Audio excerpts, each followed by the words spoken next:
Un scientifique estime que les ondes des radars, des écrans d'ordinateur ou des téléphones portables ne sont pas du tout nocives. D'autres, au contraire, pensent qu'elles sont mauvaises pour la santé. Et c'est le cas du docteur Maski à Nice. Il a 77 ans et il se bat depuis des années pour dénoncer, selon lui, les dangers de l'environnement électromagnétique.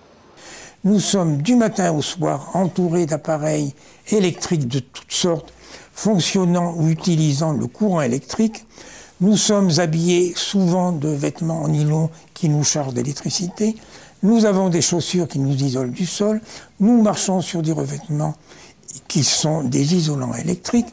Et j'ai pensé que sans nous en apercevoir, nous étions tous plus ou moins soumis à une véritable pollution électrique qui, en fonction de facteurs génétiques de prédisposition, pouvait chez les uns provoquer des rhumatismes, des affections cardiaques ou neurologiques. Depuis les années 60, Jean-Pierre Maski défend la thèse de la pollution électromagnétique, une lente agression électrique qui serait selon lui responsable de nombreuses maladies actuelles. À partir du début du XXe siècle, la vie dans les pays industrialisés a été complètement modifiée par l'invasion des appareils utilisant ou produisant le courant électrique.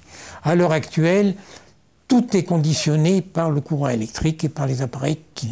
Donc j'ai pensé que tout cet environnement électrique était capable de provoquer cette lente et progressive électrocution des organismes qui n'existe pas dans les pays en voie de développement uniquement parce que les gens vivent encore très près de la nature et surtout sont pieds nus et vivent en permanence à la terre.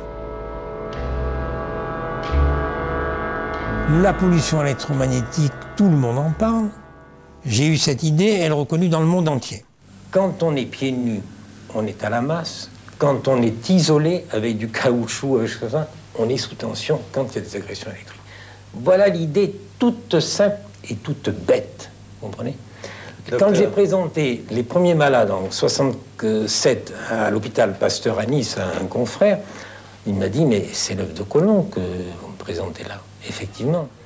Ayant eu cette idée et voyant que dans le monde entier maintenant elle est reconnue, je continue, sachant très bien que j'ai raison.